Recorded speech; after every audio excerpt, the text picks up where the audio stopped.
welcome to another Age of Abundance video with me, Adrenaline.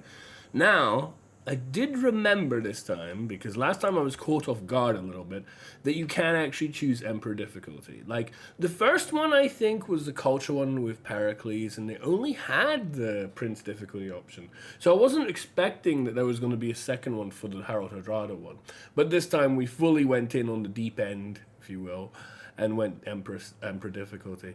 You know, I'm really glad for this opportunity. This is a nasty, scary map with very different sort of outlook and turn start and everything. A very unique opportunity, but it was one that allowed me to show off score victory. Because if we have a look over here, we can see that the only way of winning is indeed with score, and you start on 291, second to last, 9 points behind the leader. We're left in a very desolate kind of like post-apocalyptic type world. It's not a survival because do not forget that you cannot actually lose your cap to barbarians, so therefore you can't die to barbarians, so it's not really a survival in that sense. But it certainly is very difficult to figure out how to proceed. How to make sure that you get yourself enough opportunities to achieve the score victory you need to overcome the AI, because it's not like you just get 10 points of score and you're done. No. These things rack up and you need to be able to race and outperform them. Some things that I did do that I was really happy with was make a preserve over here. Why this tile? Well, for several reasons. One, because I want to tile accrue 4 separate tiles. If you notice, our economy in pretty much every sense is absolutely terrible. We have no gold coming in, we also have no faith coming in, and so on and so forth. So, in order to avoid having to manually buy tiles, at least for the time being myself, I figured getting these 4 tiles wouldn't be too bad an idea. I also really liked that this tile was a 2 because it meant that it would be at least a charming tile, in which case it would get immediate benefits from placing the preserve here. As you can see, of course, every single district that you wish to make, yes, even the spaceport, is only 1 turn. It's a very strange setup, where like we have some advantages like this, but a lot of disadvantages. We have no science, no culture to speak of really. We have 2,400 starting faith, but no generation. We have 710 gold starting, but no generation, and basically very, very little to work with in those regards. Of course, the tech tree is mostly filled up till the information era, which is the era we're presumably starting in. Likewise with the civic tree, and these really aren't relevant. In a way, I feel like it's the game saying don't bother yourself with these trees because you're not going to get much done. They're currently 400 turns away. They don't even really offer you anything that you don't already have anyway. It's just not even worth concerning yourself about. But something that we do have in abundance and is important to use is governor titles. We have 10 available governor titles. And one of the big interesting choices to make in this game, I think, is which governor you want to choose. Because of course, if we only know one city, not even any other Civ cities are yet known, let alone maybe even city-states, to potentially put a governor in. We only have our cap. How are we going to make the most use of it? We could choose Pingala. It's true, we could choose Pingala. At least he offers culture for every citizen in the city, a bit of culture and science to begin with, science in every city. I don't know if we're really likely to be able to purchase any of these great people for 20,000 gold or 13,000 faith. That doesn't seem really realistic. But we have these options with Pingala. But you know, I actually wanted to go with Reina for this game. For several reasons. Primarily because I think in this particular scenario, the gold economy is far more important than that of the science or the tech. Now remember, we are already in those tech trees. We already have access to a whole bunch of tech that they've given us effectively for free. And these sort of, even this one that's boosted, don't really offer anything for us specifically that we want over necessarily anything we've already been given.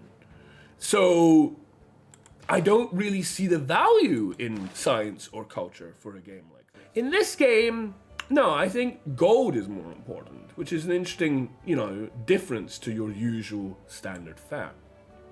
Also, don't forget, we have a bunch of different resources that we can gain immediate access to that we've already been shown to us, which will help not only in potentially recruiting our own units to defend ourselves, but also to potentially sell to any AI that we might come across. In addition, we've also been given the opportunity to choose our own Pantheon, which, on turn 416 might be considered a little late, but it's nice that it's there for us.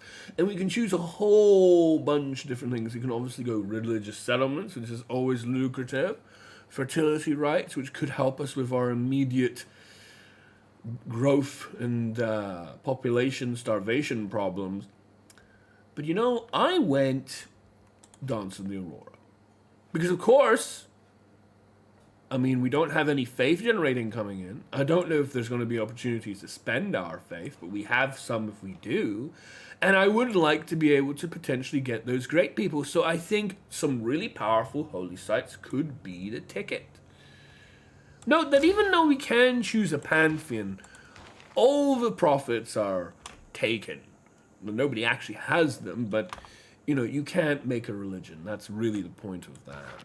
So all we have is a Pantheon. And I definitely can see valid reasoning to choose other potential religions like religious settlements, especially when the whole game is about score victory. There are various ways you can earn a score in a game like this, and it can be hard remembering everything that constitutes that. But I do know of certain things, and I do know that I want to build certain districts more with heavier priority than normal. One of them would be the encampment, not only to defend ourselves, of course, but also because if you complete the encampment and get the military academy, your first military academy will contribute towards your score of victory. This also applies to districts like the water park, for the aquatic center, the entertainment complex, for the stadium, and so on. So you definitely want to be doing something like that, because to me that's a relatively easy, straightforward way, even if it's a little expensive, to generate either score that I kind of just know off my heart. Okay, well, there's a lot to look at. How much of it's going to be relevant in this particular game, I'm not so sure, but certainly some of it will.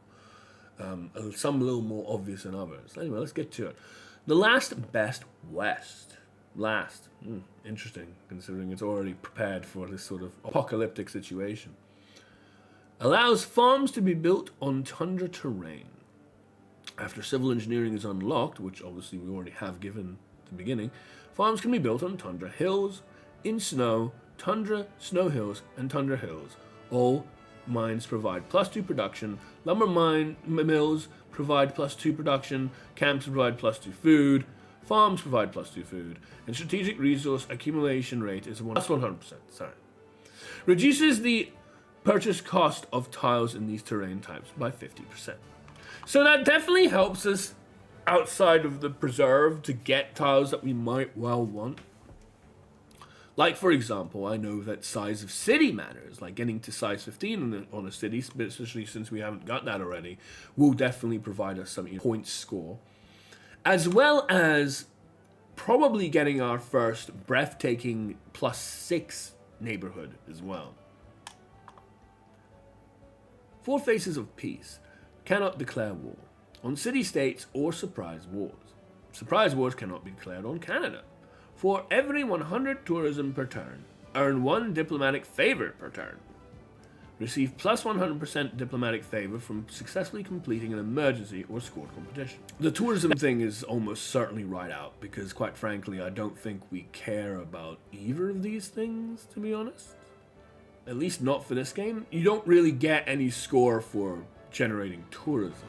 The mountain and the ice hockey rink, both specialist units and improvements that you can get and use with Canada. What is good about that? Well, that's definitely score for you. So wanting to be getting both of these at some point. Canadian unique modern inner unit can create 2 national parks. +5 combat strength when fighting within 2 tiles of a national park. Additional +5 combat strength when fighting within 2 tiles of a national park you own. Ice hockey rink unlocks the builder ability to construct an ice hockey rink, unique to Canada. +1 immunity, +1 culture for each adjacent tundra, tundra hill, snow, and snow hill tile. Provides tourism from culture once flight is unlocked, +2 food and production once the professional sports civics unlocked. That's the one that gets you the Maracana, the stadio that you can build next to an entertainment complex. But again, building wonders in this is probably right out. +4 culture if adjacent to a stadium building. Can be built on tundra, tundra hills, snow, and snow hills. 1 per city, +2 appeal. Yeah.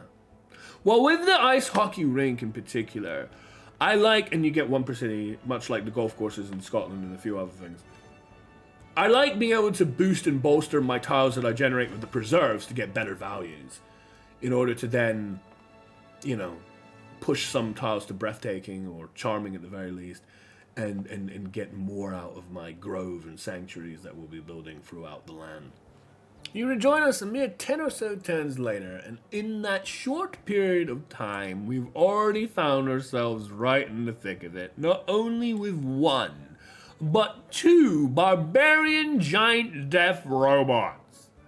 One of which, to the north, is going about pillaging every part of our beautiful holy site. And the other is about to take a hit from our newly made encampment. Now, of course, encampment is very useful in this situation, because while these things have a million health, we'll at least be able to double the speed in which we can take one down. We do have our own AT crew unit, but really, it's not possible to fight these things. If you try going up against a giant death robot, especially with one with this much health left, it'll just die straight up. Our builder, unfortunately, is a little bit stranded, because if I was to try and take it out anywhere, A, it wouldn't be able to be defended by the AT crew, aside from maybe going to this tile here. And secondly, as soon as it tries to do anything, the giant death robot has like 5 movement or something crazy. They'll just be able to take it.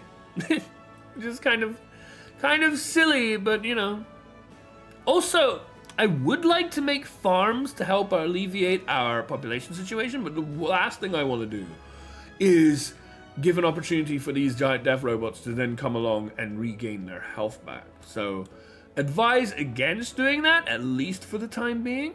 I would love to be able to go with a builder and put wood tiles over here to make everything much nicer and stronger, but we have other things to worry about.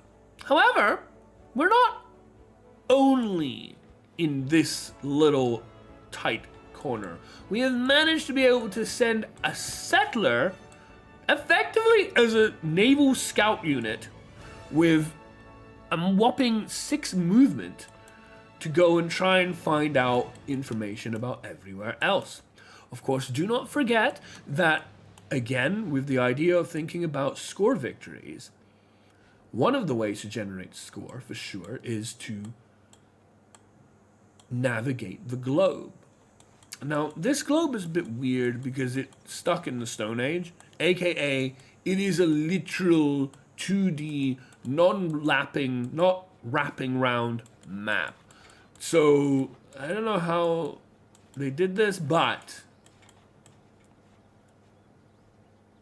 it means that we have to literally go to one side and then go to the other separately, because we're bang in the middle, which of course makes our trek not only dangerous, but a lot longer. In the midst of all this, we have made our second city, Toronto. And not only that, we found our first friend, and of course, it's none other than Abraham Lincoln, who is settled to the west of us. Not too many cities yet, But hey, we've managed to get to the edge of the ocean. So what I was able to do with the settler was move it all the way across, and there were indeed some barb trouble, but we were able to avoid them. And then once I had marked the left-hand side of the map, I went back over here to settle. Now granted, there is another continent here, but there's also a ton of barbs if you see this camp over here, so I was not actually able to settle on this side, which is a shame, because if we have a look at our continents tab, you can see that that indeed would have been a different continent to settle on. Maybe at some point later in the game. That would have helped with our score. However, as my plan has been from the off, I want to make allies and trade with them. So that's exactly what we're going to do. We're going to buy a trader, and the following turn we're going to set it over to Charleston or Washington or whatever seems best, and get that much needed bonus for our new city. As you can see, look at these whopping values, man. That is more like it, isn't it? 6, 8, and 10 gold. Don't mind if I do. Hopefully it will at least last several turns for us to make advantage of it, but already we only have 5 turns before we can make yet another district. We've already built our harbor and our preserve. We're probably going to want to make a builder now, just so that we can 2-turn builder, not bad. Support these tiles, at least the ones that aren't burnt, that you can't do anything on. I can't even build districts on these burnt tiles. They're like dead tiles, really truly dead tiles. But we can build wood tiles on these two, and we can also potentially build our ice hockey rink over here to bolster these 2 tiles. So hopefully we'll be getting some more appeal. We'll be using our preserve and powering up our newfound civilization. We're in the full swing of things now. We've met both Gran Colombia and Korea. While we lost our alliance with Abraham Lincoln because he no longer shared the same government as us and didn't want to listen to us when we tried to renegotiate, which is a bit of a shame, but oh well, these things happen. We still gained some advantages with our city, Toronto, during those period of time, so we'll take it as we can. We actually know where the last civilization is, because remember, there are only a total of 6 different civilizations. This isn't a regular standard map, but whatever the stage is below that is called. And it's very strange. Remember the last video, and thank you again everybody for supporting that. I'm so happy to see that you really loved the Montezuma video I did recently, whereby we found Germany. I was like, I'd love to get to know you, I'd love to get to trade with you. Well, we have a similar situation here, because apparently we know about our last civ. Indeed, it is England. But even though we can clearly see Newcastle upon Tyne here,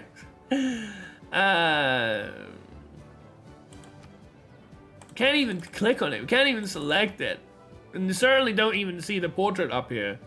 Like, what is going on? But I do believe that I'll be able to resolve this issue in a few turns, because I am planning on building our first spy. Also, remember, getting a master spy, if you can, is more era score and therefore more score. We did get our neighborhood, our 6th size neighborhood right here, 6 housing, which is the breathtaking neighborhood. And you can see that we even got our Mountie. That's because we've been settling all the way over to here. We just got our Mountie, which is literally the last thing we needed in order to make sure that we got over the line with 1 turn remaining for our golden age. Kind of a testament to doing so well on this crazy, crazy map. So, what are we gonna do with this wonderful golden age that we attained? Well, I don't get to often choose this. It's not usually a good idea, but I think it's time for a little bit of revenge, don't you? We have 4 options here. Usually I pick one of these 3. But I think a little bit of giant deathbot revenge is in store for our midst.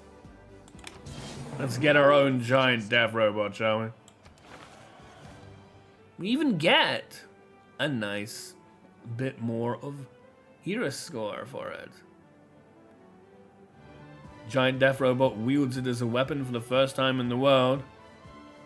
With uranium. Because don't forget, different units are very useful for that. And, first up, let's finish this guy off, shall we? That's more like it. Now, two can play at that game.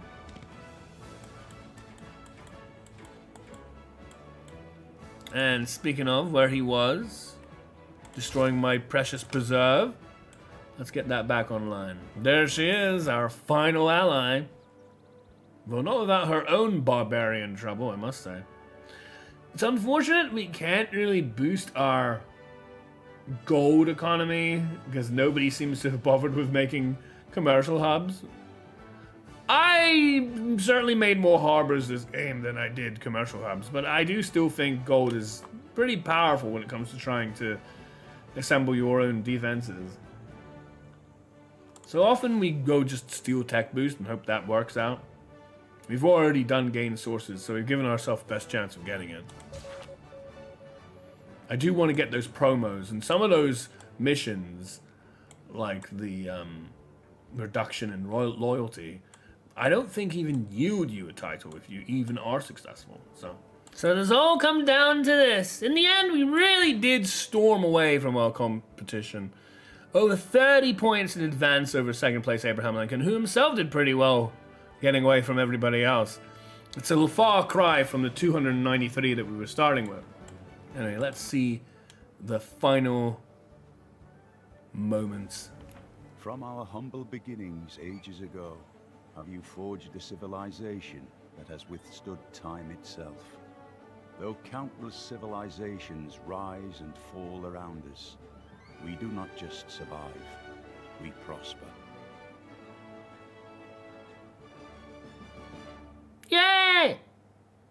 You know, this was a challenging victory, but I think if you can overcome the early pressures of the barbarian death robots surrounding your camp and still find a way to make settlements elsewhere by sneaking a settler out or two, you can definitely make fine work of it. Thank you so much for enjoying this video. I hope you liked it.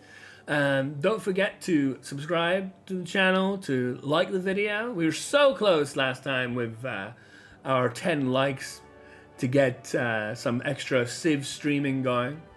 And I look forward to seeing you next time. So that.